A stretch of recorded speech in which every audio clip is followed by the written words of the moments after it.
Bon, bonjour tout le monde. On commence ce cours et ce séminaire. Alors, la chose dont je vais parler aujourd'hui, je dois vous dire que c'est une des grandes choses de ma vie professionnelle. C'est probablement la plus belle découverte que j'ai faite. C'est une découverte, donc c'est en soi, enfin, pour celui qui l'a fait, intéressant, mais surtout, et ça je raconterai ça la semaine prochaine, c'est que cette découverte a ouvert, je dirais en même temps que deux études, une en Allemagne et une aux États-Unis à peu près à la même époque et de façon totalement indépendante, a ouvert la voie vers la découverte d'une immense famille d'enzymes qui fonctionne un peu sur le même principe que celui dont je vais vous raconter, que celui que je vais décrire ici pour cette enzyme. Alors comment ça... Donc je vais vous raconter un petit peu cette histoire et puis vous allez voir que ça débouche sur à nouveau des enzymes radicalaires, donc des systèmes qui mettent en œuvre des espèces extrêmement réactives qui sur le plan chimique sont compliqués à contrôler. Et là encore, ça se passe dans le contexte de la biosynthèse de l'ADN, puisque c'est ça le fil rouge. C'est la question qui a inventé l'ADN au moment où on est passé du monde ARN au monde ADN. Bon, après ce cours, j'ai eu le grand plaisir d'avoir Henri Grosjean qui va nous parler d'une famille d'acides nucléiques extrêmement importante, ARN de transfert en particulier, et on a déjà évoqué le rôle central au début dans les premières étapes de l'évolution de la vie de ces acides nucléiques. Donc il va nous en parler, et là aussi il y a de la chimie très très intéressante, et c'est un angle sous lequel les aspects d'évolution sont assez pertinents. Voilà. Alors, simplement, pour ceux qui n'étaient pas là et pour ceux qui étaient là pour s'en souvenir, vous vous souvenez que ce que j'ai raconté la dernière fois, c'est que chez les organismes qui fonctionnent à l'air, comme nous, la biosynthèse des désoxyribonucléotides, c'est bien la question dont je parle, qui sont les précurseurs de l'ADN, la biosynthèse est catalysée par une enzyme qui est la ribonucléotide réductase, qui est une enzyme d'une très grande complexité. Vous vous souvenez, ces transferts de radicaux à très longue distance. Voilà cette protéine, et c'est la première protéine radicalaire qui a été découverte dans les années 60 par Peter Echard, et qui a cette caractéristique de posséder un radical stable sur une des sous-unités rouges ici, parce qu'on en a la structure cristallographique, la protéine R2, donc un radical sur une tyrosine. C'est un radical phénoxy, et ce radical est absolument essentiel pour l'activité, je l'ai dit, et la question qu'on s'est posée, c'est comment cette information ici, simplement un atome d'hydrogène arraché, peut impacter 35 angstroms plus loin sur la chimie qui se développe dans l'autre protéine. Et donc là, on tombait sur ces concepts de transfert de radicaux à très longue distance qui sont assez exceptionnels. Le début de l'histoire commence comme ça, celle que je vais vous raconter. À savoir qu'au milieu des années 80, quand je rencontre Peter Echard, il nous apparaît évident qu'il y a un problème avec la question de la biosynthèse des désoxyribonucléotides chez les organismes anaérobies, c'est-à-dire qui fonctionnent en absence totale d'oxygène. Pourquoi ? Parce qu'on savait que ce radical tyrosinyle, dont vous voyez ici le spectre RPE, que j'ai déjà montré, ce radical tyrosinyle ne se forme, c'est-à-dire cet atome d'hydrogène sur le phénol n'est arraché que parce qu'il y a de l'oxygène qui est utilisé comme oxydant pour faire cette transformation de cette tyrosine OH en tyrosine au point. Et que cette oxydation par l'oxygène de l'air est catalysé par un centre métallique. C'est un binucléaire de fer dont j'ai déjà parlé. Mais ce qui est très important ici, c'est que nos désoxyribonucléotides, les nôtres, notre ADN, n'existe que parce qu'à un moment donné, il y a eu une oxydation très sélective sur cette tyrosine et que cette oxydation dépend de l'oxygène de l'air. Donc, on s'était dit, mais comment ça se passe? Curieusement, au milieu des années 80, personne ne s'était posé la question de savoir comment ça se passait chez les micro-organismes anaérobies, c'est-à-dire qui poussent sans oxygène, et clairement, on avait l'espoir de trouver une enzyme différente, bien sûr. Voilà, alors simplement pour dire que voilà à peu près les acteurs, c'est Peter Richards, j'en ai déjà parlé, et puis deux collaborateurs qui étaient là pratiquement depuis le début, Étienne Muliez qui est directeur de recherche au CNRS, et Sandrine Olaigné qui est chargée de recherche au CNRS, qui est arrivée un peu plus tard, et voilà la question qui est posée. Alors, une façon enfin la première question qu'on s'est posée, c'est est-ce que les désoxyribonucléotides chez une bactérie qui pousse en anaérobiose viennent des ribonucléotides? Alors, une manip très simple, vous prenez un ribonucléoside marqué, tritium, vous le donnez à des bactéries qui sont en croissance, et de ce tableau, je ne rentre pas dans le détail, mais très très clairement, ce qu'on observe, c'est qu'il y a de la radioactivité dans de l'ADN, et il y a de la radioactivité vous voyez, dans les désoxyribonucléotides, il y en a évidemment dans les ribonucléotides CTP, c'est le triphosphate de la cytidine, et il y en a dans l'ARN, c'est évident, puisqu'on a donné un ribonucléoside tricier, et là, la première observation évidente, c'est qu'il y a de la radioactivité dans l'ADN, donc c'est une indication que, également chez les micro-organismes anaérobies, les désoxyribonucléotides viennent des ribonucléotides. Et ça, à cette époque, on ne savait pas que c'était une règle générale, parce que les désoxyribonucléotides auraient pu être synthétisés tout à fait autrement, pas par voie de réduction des ribonucléotides, comme c'est le cas chez l'homme, les plantes, enfin, etc. C'est un système d'une très grande complexité. Très rapidement, on a observé qu'il y avait des petites molécules et puis des protéines qui étaient impliquées dans ce système. Pendant quelques années, on avait deux protéines qu'on appelait DA1 et DA3. Et je ne rentre pas dans les détails, mais la protéine DA3, c'est la ribonucléotide réductase. C'est la protéine qui va faire la réduction des ribonucléotides. DA1, assez rapidement, on a trouvé que c'était une enzyme de transfert d'électrons. On verra comment tout ça, c'est la flavodoxine réductase, c'est une enzyme à flavine qui est simplement là à prendre un électron d'un donneur et de le donner à un accepteur. On ne fait rien de plus que ça, c'est déjà pas mal, mais c'est une enzyme qui est impliquée dans des tas de processus aujourd'hui, dans les cellules, en particulier bactériennes. Assez rapidement, on s'est aperçu que cette protéine, quand on l'a purifiée en faisant très très attention à l'oxygène de l'air, tout ça évidemment est fait en absence totale d'oxygène.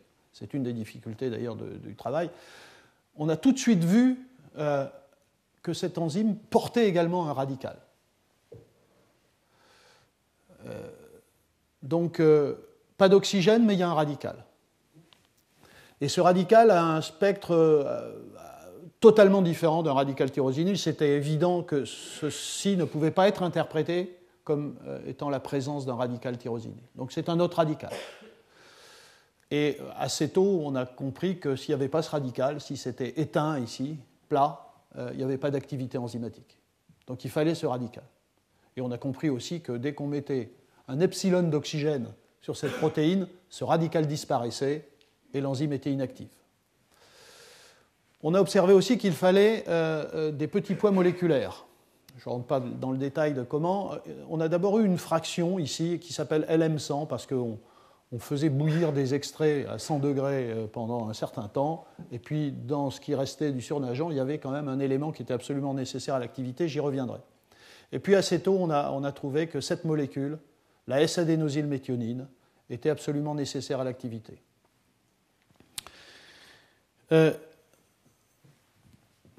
Le fameux LM100, comme je l'ai dit, c'est des extraits qu'on qu'on fait chauffer, et on a essayé de purifier les éléments pour les caractériser qui étaient nécessaires dans cette fraction.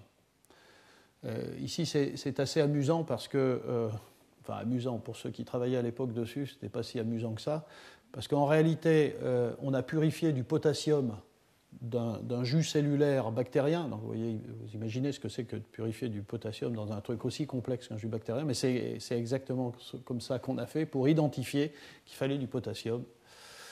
Et de la même façon, on avait, une fois qu'on avait ce potassium qui s'accrochait sur des colonnes qui fixent les métaux, alcalins en particulier, on avait une fraction, le reste, qui comportait deux éléments qu'on a aussi séparés.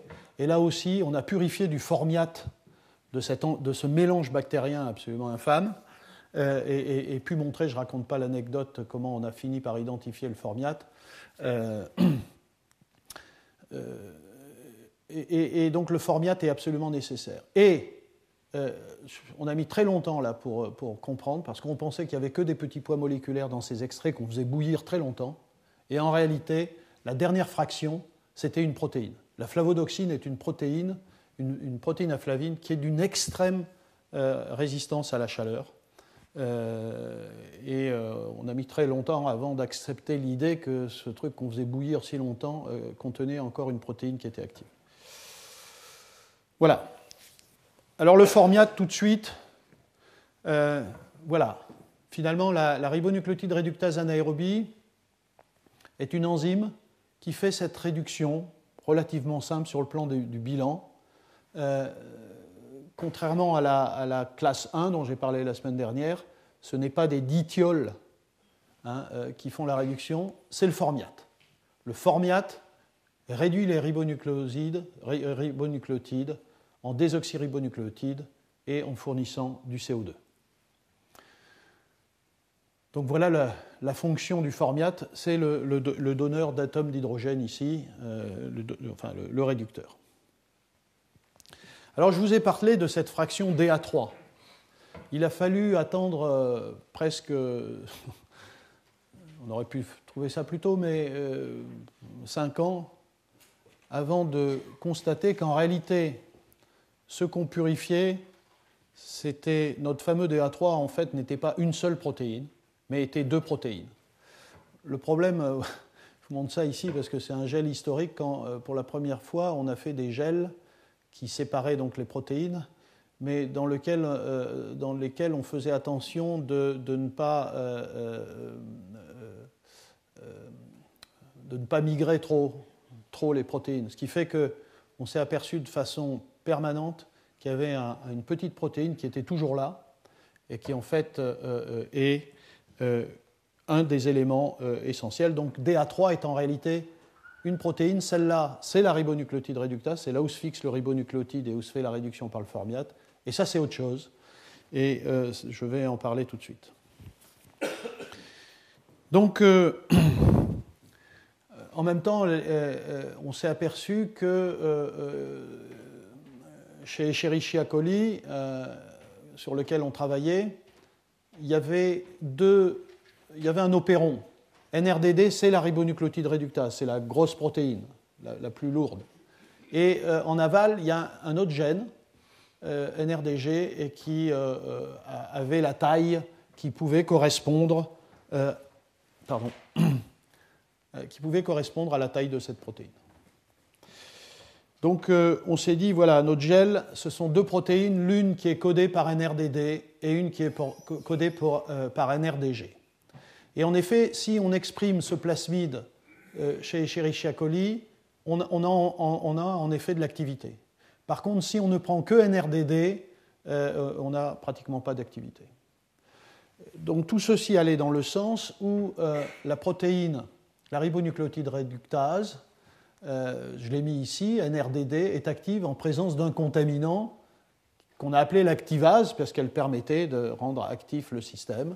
En réalité, comme vous allez le voir, ce n'est pas un contaminant, c'est un élément du système. Et l'analyse des séquences de ce NRDG montrait montrait qu'il y avait 3 cystéines dans cette séquence CX3, CX2C, les X étant n'importe quel acide aminé et C étant cystéine. Et cela nous a laissé penser que cette protéine était une protéine fer-soufre. Et en effet, comme vous allez le voir sur quelques données, cette protéine est une protéine fer-soufre. Alors, juste, j'ai déjà peut-être montré ces choses-là, juste pour rappeler ce que c'est que des assemblages fer-soufre, des clusters fer-soufre. Ce sont des centres métalliques assez complexes. Il y en a d'ailleurs des plus complexes que ceux qui sont présentés ici. Peut-être à une autre occasion, je raconterai des choses sur la chimie de ces clusters fer-soufre. Ce sont des systèmes métalliques qui, pendant très longtemps, ont été considérés comme très limités sur le plan fonctionnel, à savoir simplement des transféreurs d'électrons, dans des chaînes de transfert d'électrons, prenant un électron d'un donneur et le donnant à un accepteur tout au long d'une chaîne. Voilà, ça se limitait à ça. Bon, en réalité, mais ce n'est pas le sujet ici, en réalité, ce sont des centres métalliques que la nature a sélectionnés et placés dans de nombreux systèmes pour faire tout un tas, pour avoir tout un tas de fonctions. Ça peut être donc du transfert d'électrons, ça peut être de la chimie redox, ça peut être de la chimie non redox, ça peut être de la régulation de transcription de gènes, ça peut être de la régulation de traduction de gènes, etc., etc. Donc c'est extrêmement abondant et c'est présent dans tous les organismes vivants, eucaryotes, procaryotes, archébactéries, etc., etc. Alors simplement, ce sont des systèmes, je prends celui-là parce que c'est celui qui va nous intéresser, ce sont des systèmes qui sont fixés à la protéine le plus souvent par des cystéines, comme on peut le voir, donc par des atomes de soufre. Voilà un cluster dit 4 fer, 4 soufre au sein d'une protéine, n'importe laquelle. Et en général, ce sont des systèmes polynucléaires. Ici, vous avez 4 atomes de soufre et vous voyez qu'il y a 4 atomes de fer, pardon, et il y a des atomes de soufre qui sont en pont entre plusieurs atomes de fer. Donc, pour synthétiser ce type de cluster, la nature doit mobiliser du fer de sources disponibles et mobiliser du soufre de sources disponibles.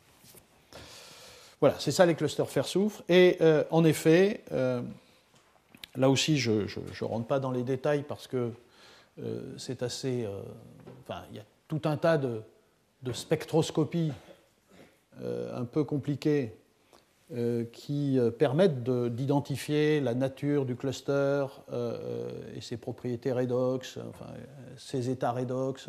C'est la spectroscopie UV visible, la spectroscopie RPE et la spectroscopie Mossbauer, qui est une spectroscopie nucléaire qui permet d'avoir des informations sur l'état redox des ions fer. Tout ça combiné nous dit la chose suivante. Alors vous voyez, ici vous avez des bandes d'absorption, donc ce sont des entités qui sont colorées, hein, comme souvent pour les complexes de métaux de transition, qui sont colorés, qui sont marrons. Voilà. Donc on avait cette bande qui est assez caractéristique des fameux 4 fer, 4 soufre dont je vous ai parlé. Quand on les soumet à l'oxygène, vous voyez, cette bande disparaît, en fait le cluster se dégrade, part en morceaux. Donc là aussi, cette partie-là est assez sensible à l'oxygène. Donc j'ai dit que le radical était sensible à l'oxygène, mais celui-là également. Enfin, ce cluster également. À l'état, lorsqu'on purifie l'enzyme, le cluster est silencieux en RPE, il n'y a pas ce signal-là, c'est plat. Et ça, c'est une indication, et c'est confirmé aussi par la spectroscopie Mossbauer, que vous avez un état dit 4 fer, 4 soufre de plus, dans lequel vous avez 2 atomes de fer 3 et 2 atomes de fer 2. Donc c'est un mélange fer 3, fer 2. Comme il est équimolaire et qu'il y a un couplage antiferromagnétique, tous les spins célibataires s'annulent du point de vue magnétisme, et donc on n'a aucune propriété magnétique. Par contre, quand on envoie un électron, on crée une espèce qui a un électron non apparié avec quiconque, et donc vous avez ce qu'on appelle un spin enemy qui se caractérise par ce spectre RPE. Donc je dis tout ça, je rentre un peu dans le détail, mais parce que tous ces outils-là vont revenir peut-être après, en particulier ça. Donc quand on a ça, on a une signature, on sait que notre cluster 4 fer 4 soufre est présent dans la protéine. À nouveau, c'est la petite protéine NRDG. Et c'est une sonde pour vérifier qu'elle est là. La spectroscopie Mös-Bauer a été utilisée aussi pour détailler un petit peu le mécanisme de décomposition du cluster en présence d'oxygène. On part d'un 4 fer 4 soufre, il se dégrade. Intermédiairement, vous voyez, le spectre est assez différent de celui-là. Intermédiairement, on passe par un 2 fer de soufre qui a perdu 2 atomes de fer, 2 atomes de soufre. Ce sont des entités qui sont relativement stables, mais à nouveau, quand on continue à avoir de l'oxygène, on soumet de l'oxygène, ces clusters continuent à se dégrader. Je ne l'ai pas indiqué ici, mais ensuite ce 2 fer disparaît et puis on perd l'assemblage des fers et des soufres. Donc on a des systèmes extrêmement sensibles à l'oxygène. Ça a été une grosse difficulté de ce projet qui a duré des années, en particulier parce qu'il nécessite de travailler dans des boîtes à gants extrêmement performantes. Voilà, alors comment assembler tout ça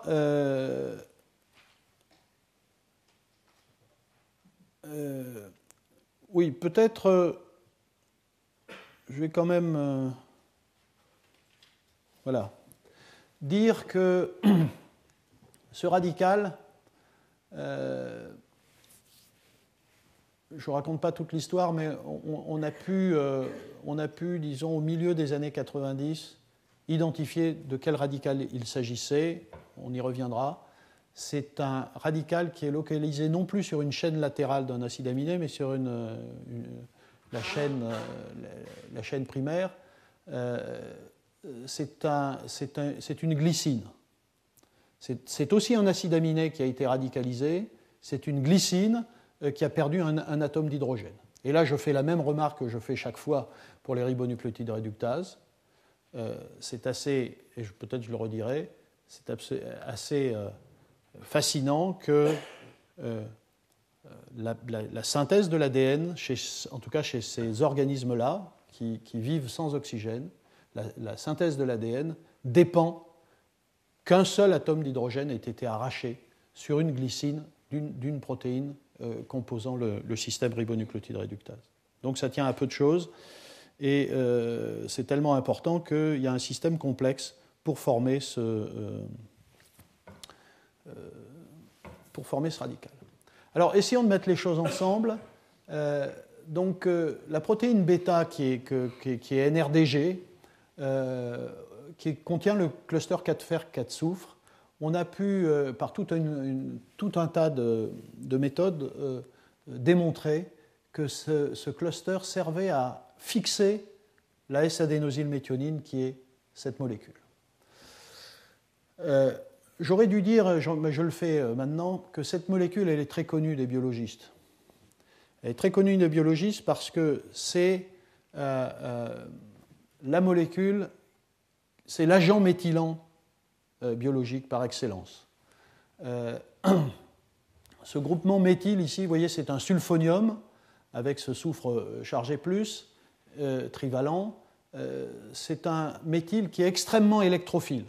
Donc si vous avez des nucléophiles dans la solution, ça peut être une protéine, un acide nucléique, un lipide, enfin tout ce qu'on veut, à ce moment-là, il attaque ce méthyle et puis vous libérez le reste de la molécule. Et donc c'est un agent de méthylation. Donc méthylation de l'ADN, méthylation de protéines, méthylation d'ARN de transfert. Voilà. Mais là, il n'y a pas du tout de problème de méthylation dans cette enzyme. Donc, c'était une chose extrêmement étonnante d'avoir cette S-adénosylméthionine présente dans cette enzyme et absolument nécessaire. Bon, ce qu'on observe ici, simplement par ces modifications de spectre, vous voyez, ça c'est le spectre initial, et puis on rajoute des quantités croissantes de S-adénosylméthionine, le spectre change, et ceci est une indication que cette molécule se fixe sur le cluster. Alors, peut-être vous vous souvenez que j'avais noté que la protéine NRDG avait une séquence CX3, CX2C, c'est-à-dire uniquement 3 cystéines et pas 4. Donc, il n'y a que 3 fers qui sont accrochés par des cystéines et il reste un atome de fer sans ligand. Tout un tas d'études spectroscopiques, et notamment des études de résonance paramagnétique électronique, d'I-score, d'Andor, enfin, etc., ont montré que cette S-adénosylméthionine s'accrochait au fer, au 4e fer, par le biais de cette partie aminocarboxylate de la S-adénosylméthionine, donc par ce bras-là. Ce bras-là se fixe d'ailleurs de façon bidante sur le fer. Bon, ça c'est d'autres informations. Alors, une avancée tout à fait importante, c'est évidemment chaque fois en enzymologie, c'est la détermination de la structure aux rayons X de la sous-unité alpha, c'est-à-dire de NRDD, de la grosse protéine, que voici. Donc, ça a été fait en particulier, donc vous voyez, c'est un papier de Science en 1999 par Per Nordlund et Derek Logan. Et donc, ils ont pu obtenir cette sous-unité. Donc, à nouveau, ce n'est pas celle qui porte le cluster et ce n'est pas celle qui porte le radical. Pardon. Et c'est celle qui porte le radical. Ils ont pu obtenir la structure aux rayons X avec une bonne résolution et en présence d'un substrat. Et donc, ils ont pu voir le site du substrat. Si on zoome là-dessus, on voit des choses très intéressantes. D'une part, le site, ici c'est le GDP, le site du substrat, ici le ribonucléotide, qui est fixé et qui est en voie d'être réduit. Le ribose est ici entouré de 2 cystéines, sur une face, cette cystéine 290, et sur l'autre face, la cystéine 79. Et la glycine, qui est transformée en radical glycinyle, est ici. Alors vous voyez que c'est une alanine, parce que pour faire cette structure, ils ont fait un mutant dirigé en transformant la glycine en alanine pour ne pas être confronté au problème d'avoir des radicaux et de réactivité avec l'oxygène qui pourrait, comme vous allez le voir, casser la protéine. Ils ont voulu s'assurer d'une stabilité. Évidemment, cette protéine n'est pas active parce qu'il n'y a pas la glycine, mais la glycine est là. Donc, le radical glycinyle qui est positionné, qui est normalement positionné ici, vous voyez, est pas très loin du substrat. Mais il est quand même assez loin. Enfin, ça veut dire qu'il ne peut pas réagir directement, et en particulier au milieu, il y a une cystéine. Donc vous voyez, on est dans une configuration qui est totalement différente de la classe 1 dont j'ai parlé la semaine dernière, à savoir que le radical stable n'est pas sur une deuxième protéine avec la nécessité d'un transfert de radicaux à 35 angstroms. On est dans une situation où la nature a choisi de placer le radical pas loin du substrat. Mais à nouveau, beaucoup trop loin pour que ce radical réagisse directement sur le substrat. Alors, ce que je voudrais dire, c'est que aussi, ce que la structure aux rayons X a permis d'apporter, c'est des informations quelques informations sur la régulation allostérique de cette enzyme. Donc, vous vous souvenez, je l'ai dit, et c'est la même chose pour cette enzyme anaérobie, ce système, ribonucléotide réductase, c'est que la même enzyme réduit les 4 ribonucléotides. Et donc, à nouveau, pour faire attention qu'à la fin, la production des désoxyribonucléotides soit parfaitement bien contrôlée, c'est-à-dire que les taux relatifs dans la cellule des différents désoxyribonucléotides soient bien maîtrisés, il faut un système de régulation allostérique d'une très grande complexité aussi dans cette enzyme. Et en particulier, les 4 désoxyribonucléotides ATP, DATP, DGTP, DTTP se fixent sur un site Donc ça, c'est la classe 3, c'est celle dont je parle. Hein, la classe 1, c'était celle de la semaine dernière. Et lorsque vous avez de l'ATP, l'enzyme se met à réduire du CTP, de la cytidine. Et c'est pareil avec le DATP.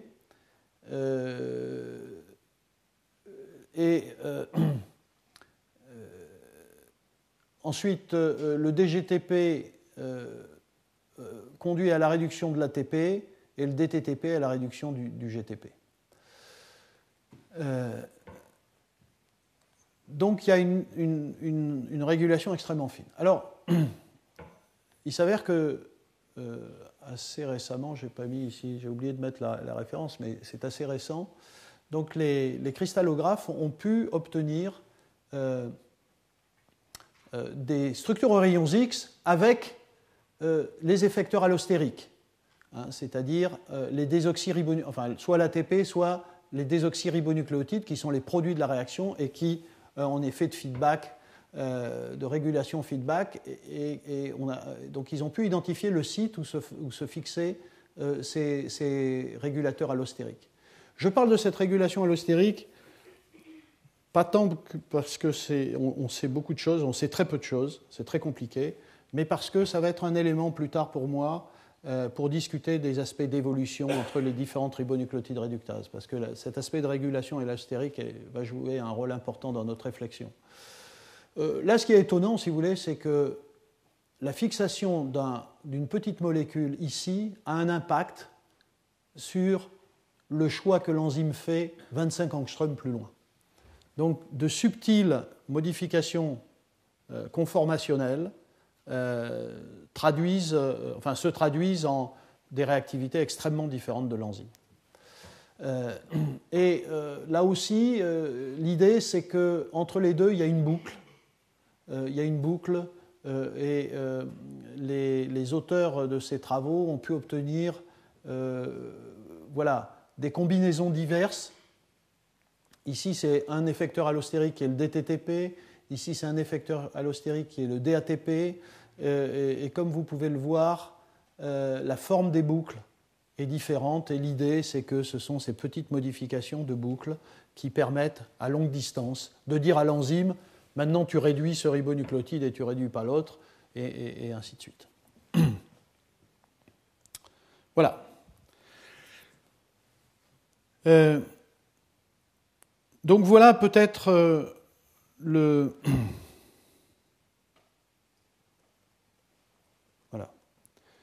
Voilà au bilan ce qu'on sait de cette ribonucléotide réductase sur le plan structural. Pour le moment, je n'ai pas tellement parlé de chimie, je vais y venir, mais sur le plan structural, donc c'est cette enzyme qui, chez tous les organismes anaérobies, qui poussent en absence d'oxygène,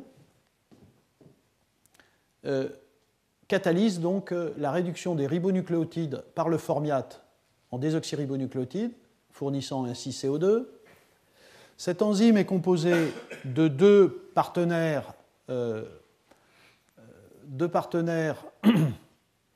protéiques. D'une part, ce que j'ai appelé la sous-unité alpha, qui est l'équivalent c'est le produit du gène NRDD dont j'ai parlé, qui porte un radical stable en absence d'oxygène, qui est un radical glycinyl. Alors c'est la première fois que je montre ce que c'est qu'un radical glycinyl. Vous voyez, ça c'est une glycine avec un CH2 entre le carboxyle et l'amine. Et là, il y a simplement un atome d'hydrogène qui a été arraché. Il manque qu'un seul atome d'hydrogène. Il s'avère que plus récemment, en 2003, on a montré qu'il y avait aussi une boucle dans laquelle il y avait la fixation d'un atome de zinc. On n'a strictement aucune idée du rôle de cet atome de zinc. C'est un atome de zinc entouré par 4 cystéines, et on ne sait pas du tout à quoi ça sert. Ce radical, il est caractérisé par ce doublet. J'explique maintenant pourquoi on a cette forme de doublet. C'est tout simplement parce que cet électron célibataire est couplé au spin nucléaire de cet hydrogène, et ça a pour effet de voir un doublet. Vous verrez l'importance de cette information juste après.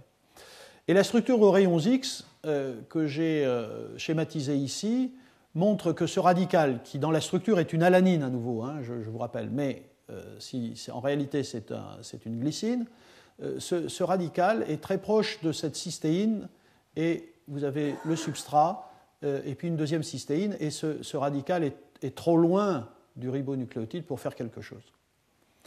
Et puis vous avez une deuxième protéine, sans laquelle il n'y a pas d'activité, sans laquelle il n'y a rien, qui est une protéine qui est le produit du gène NRDG, qui est une petite protéine, qui a cette séquence CX3, CX2C. Ces trois cystéines servent à fixer un cluster 4 fer 4 soufre qui lui-même sert à fixer la S-adénosylméthionine.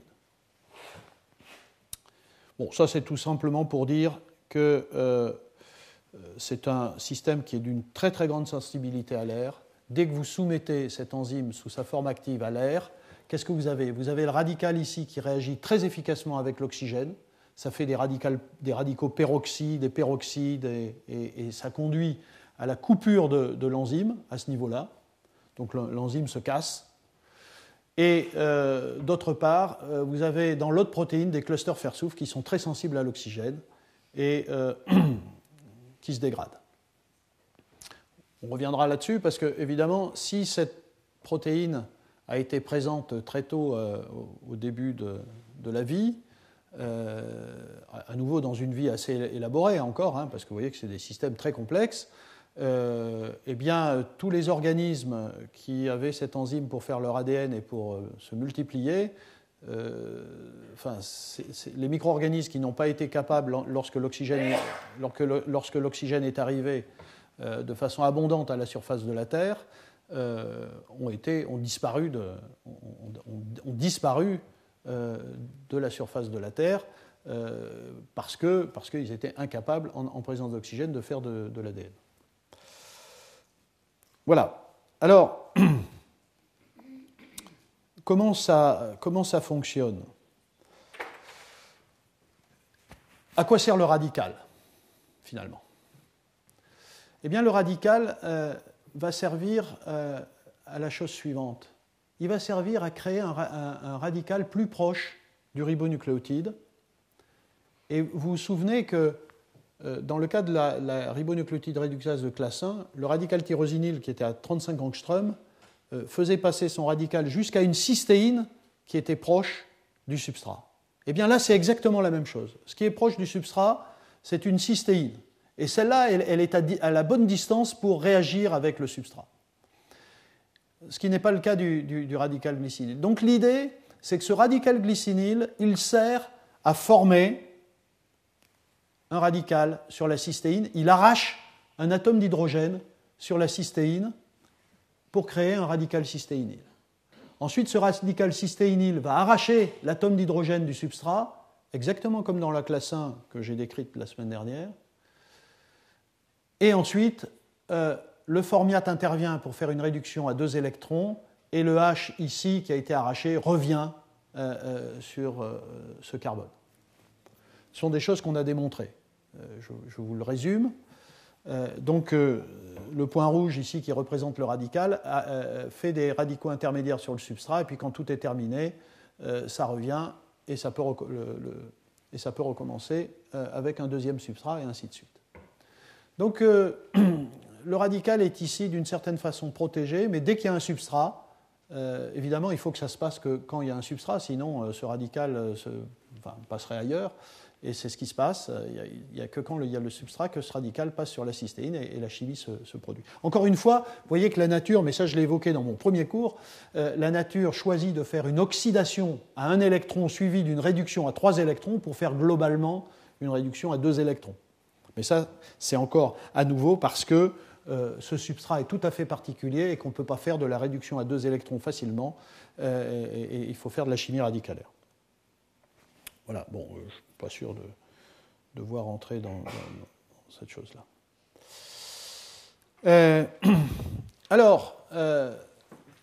Donc, j'espère que vous avez compris à quoi sert le radical. La nature a choisi de faire de la chimie radicalaire sur les ribonucléotides pour faire de la réduction de ribonucléotides. Alors, question qui arrive derrière, c'est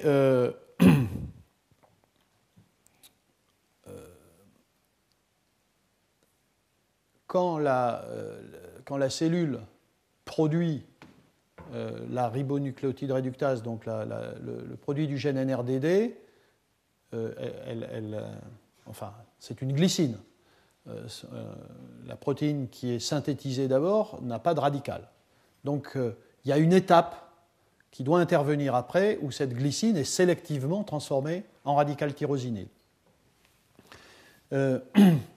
C'est une étape dite d'activation post-traductionnelle, puisque c'est après la traduction, la protéine subit une transformation. C'est une transformation tout à fait particulière, mais à nouveau, c'est le fait que cette glycine qui avait un hydrogène ici voit cet hydrogène arraché par quelque chose. Par quoi et comment ça se passe?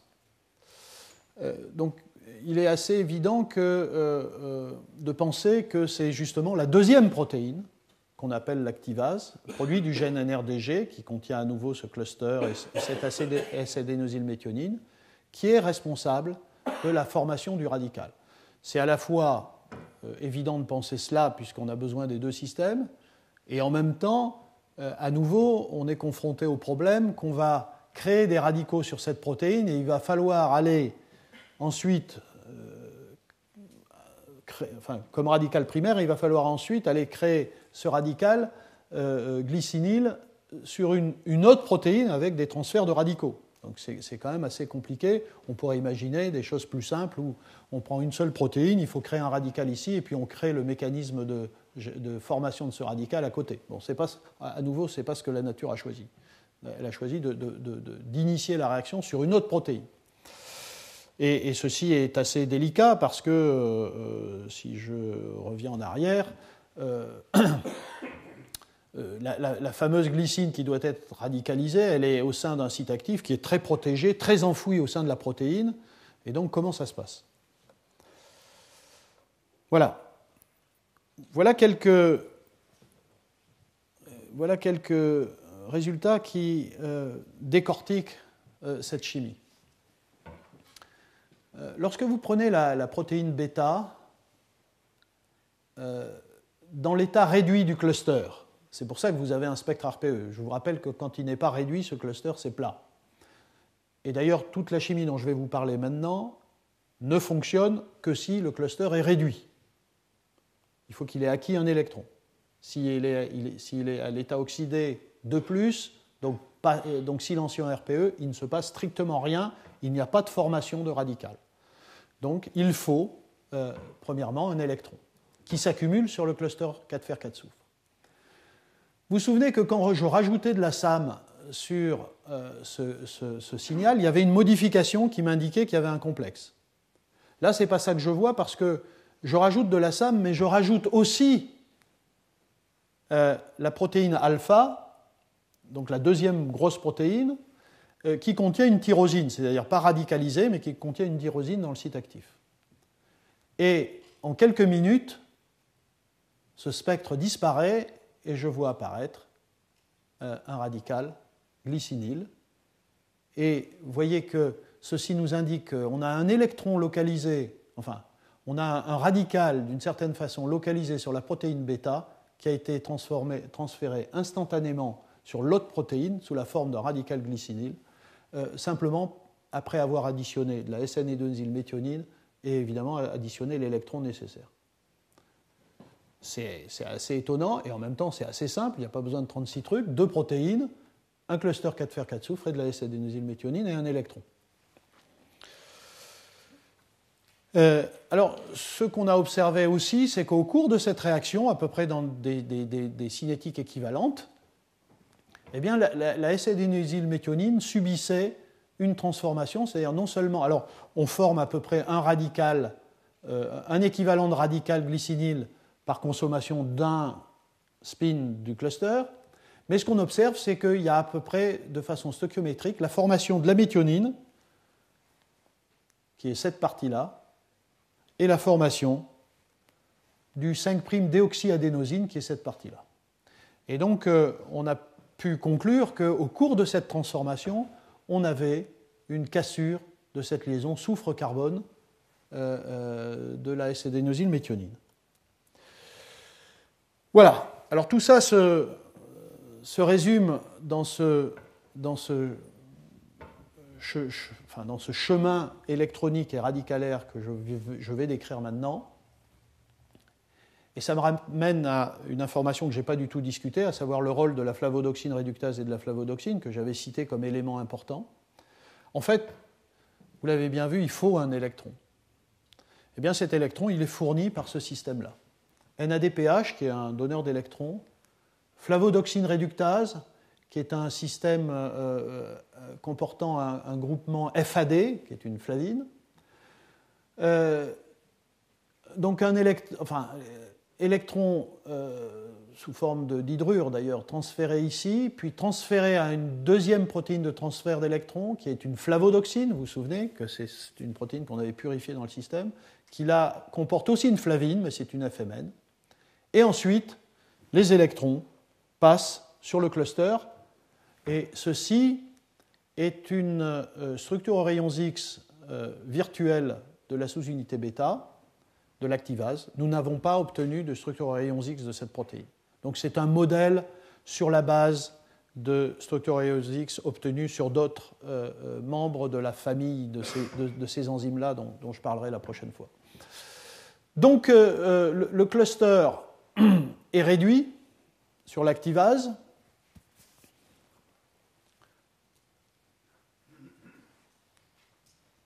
Voilà l'activase et voilà la ribonucléotide réductase, c'est-à-dire le NRDD.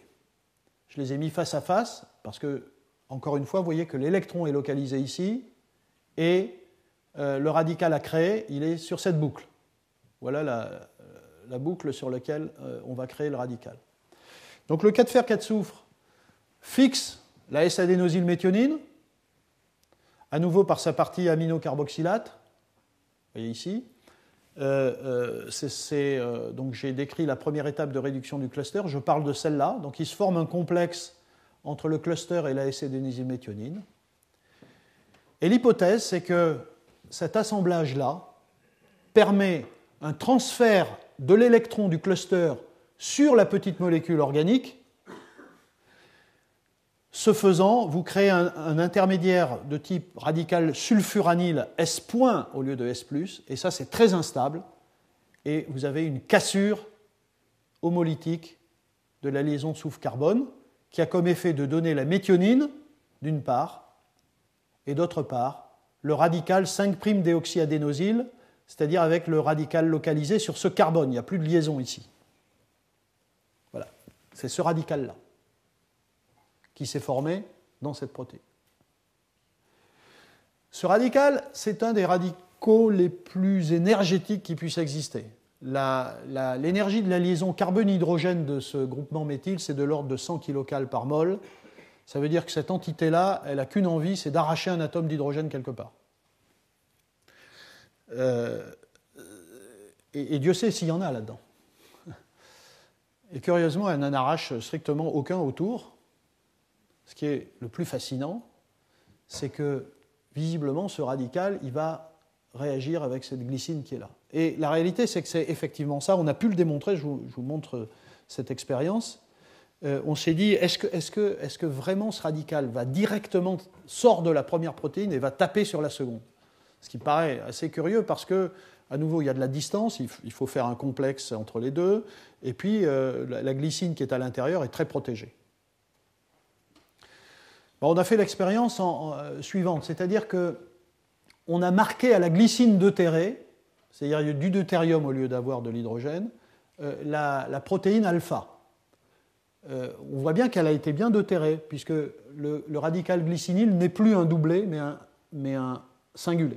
Donc ça prouve bien qu'il y a bien un radical, mais que l'électron célibataire est couplé au deutérium, donc pas couplé, à un speed nucléaire. Et puis, on a fait la même manip, on a fait tourner le système, et la 5'-déoxyadénosine qui se forme, parce que comme vous le voyez, l'idée c'est que ce radical arrache un atome d'hydrogène pour donner le radical glycinyle, et donc on forme de la 5'-déoxyadénosyle avec un méthyle maintenant ici, si la glycine est deutérée, on doit trouver le deutérium ici. Et c'est effectivement ce qui se passe, c'est ce qu'indique, c'est-à-dire on a isolé la 5'-déoxyadénosine, on a fait de la spectre de masse, et en effet, on observe que le deutérium est passé de la glycine d'une des protéines vers le radical 5'-déoxyadénosine qui était généré dans l'autre protéine. Donc ça, c'est vraiment quelque chose. Donc il y a un transfert de radical direct. C'est quelque chose d'assez étonnant.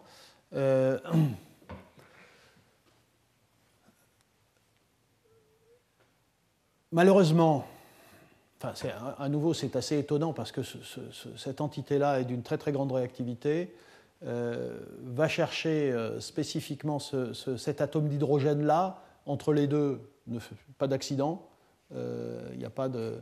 Ceci se fait avec un rendement de 100%. Voilà. Malheureusement, on n'a pas la structure aux rayons X du complexe qui peut-être nous montrerait des modifications conformationnelles très importantes qui permet d'expliquer ce transfert de radical.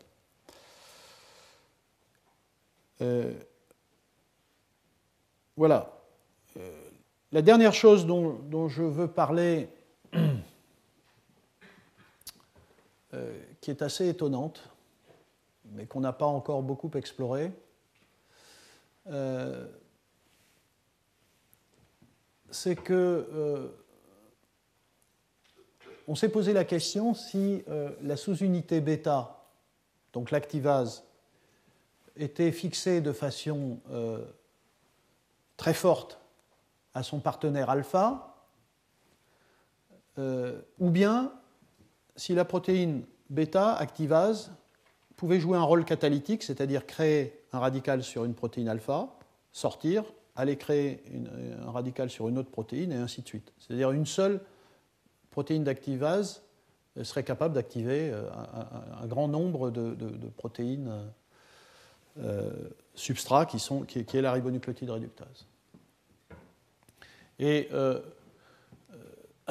donc ça, dans le deuxième cas, s'il y avait un rôle catalytique, ça voudrait dire que la sous-unité bêta se fixe transitoirement. Alors elle est dessinée ici par deux ronds parce qu'on n'a pas la structure rayons X réelle de ce bêta. Tout à l'heure c'était un modèle. Ici je suis revenu plus raisonnable en faisant un schéma comme ça. Donc le deuxième cas catalytique signifie que la protéine bêta se fixe sur la protéine alpha transitoirement, crée le radical et s'en va. Et en effet, c'est ce qui a été démontré, enfin je vous montre ici, on a une activité totale, ici par exemple, de l'ensemble des protéines alpha d'un mélange, avec simplement 10% en quantité, 0,1 équivalent de bêta. Donc l'information, c'est en effet le deuxième schéma, à savoir que c'est catalytique. Alors, donc ça veut dire que, si vous voulez, vous avez un certain nombre de protéines alpha, vous avez une protéine bêta qui se fixe, qui crée le radical, et puis ça bouge, ça va à une deuxième protéine, ça crée un radical, et puis ainsi de suite. Alors ça, c'est assez incroyable de mon point de vue. Là aussi, ça demande des informations structurales, parce que vous voyez qu'il y a quand même...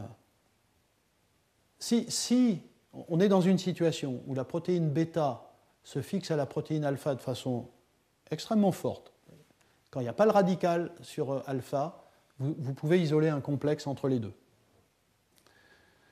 Mais dès que vous avez un radical glycinyle, ça ne s'accroche plus. Ça tombe bien, parce que si ça veut tourner comme je viens de le montrer ici, vous voyez, hein, ce schéma où vous avez cet alpha, ce bêta qui se déplace d'une protéine à l'autre, il faut que, en effet, la fixation ne soit pas trop forte. Il faut qu'il puisse s'en aller. La seule différence entre les deux états, c'est qu'il y a un atome d'hydrogène qui est absent ici, au cœur de la protéine. Pour moi, c'est absolument délirant. Ça veut dire que quand cet atome d'hydrogène au cœur de cette protéine est présent, un atome d'hydrogène, hein, c'est rien, est présent, vous avez une fixation très forte entre alpha et bêta. Quand il y a un radical, il se décroche. Et la seule différence, c'est un atome d'hydrogène. Il y en a des centaines d'atomes d'hydrogène dans toutes ces protéines. Donc ce n'est pas grand-chose. Et là, vraiment, on se demande comment ça marche. Voilà, donc on en est là.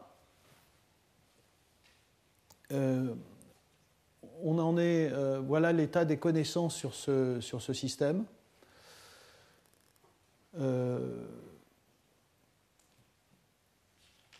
D'une manière générale, aussi bien pour la classe 1 dont j'ai parlé la semaine dernière que pour cette classe-là, personne n'a aucune information structurale sur le complexe. La dernière fois, j'ai parlé d'une sous-unité R1 et R2 qui formaient un complexe. Vous avez vu, c'était ma première dia aujourd'hui. On n'a pas d'informations structurales sur le complexe. Ce sont des modèles dans lesquels, dans la classe 1, on a les protéines, on a les structures cristallographiques des deux protéines séparées, on les assemble, on peut faire un modèle. Dans ce cas-là, c'est pire parce qu'on n'a qu'une seule structure, on n'a pas la structure de l'autre. Donc on peut faire un modèle de l'autre, et derrière ça, il faut faire un modèle de modèle, et donc c'est assez compliqué. Alors que ces enzymes-là sont sans doute gérées par des modifications conformationnelles extrêmement délicates. La structure au rayon X apporterait des informations, mais quand je parle de modification conformationnelle, à ce moment-là, je parle de dynamique de protéines, parce que c'est plutôt de la dynamique qui va expliquer ces comportements tout à fait particuliers.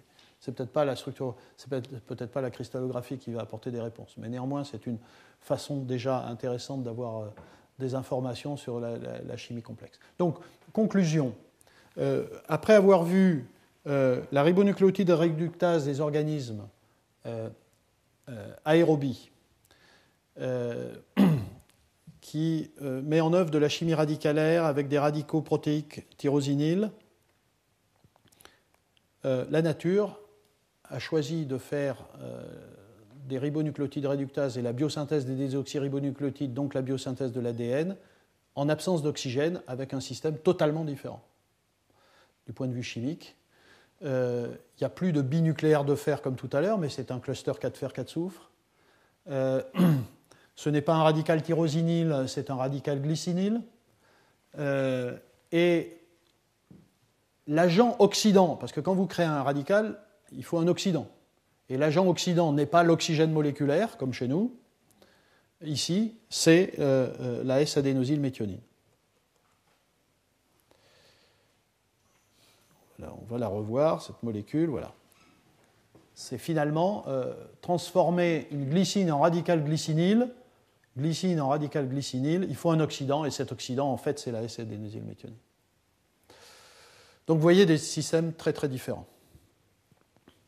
À la fin, on reprendra ces deux systèmes. Je parlerai d'un troisième dans mon dernier cours, parce que aujourd'hui, à la surface de la Terre, il y a 3 grandes classes de ribonucléotides réductases, les 2 dont je viens de parler, et puis une troisième dont je parlerai un peu plus tard. Et on prendra cet ensemble-là et on se posera la question qui a inventé l'ADN. Vous pouvez déjà commencer à faire la part des choses entre la classe 1 et la classe 2. Voilà. Je vous remercie. J'en ai fini.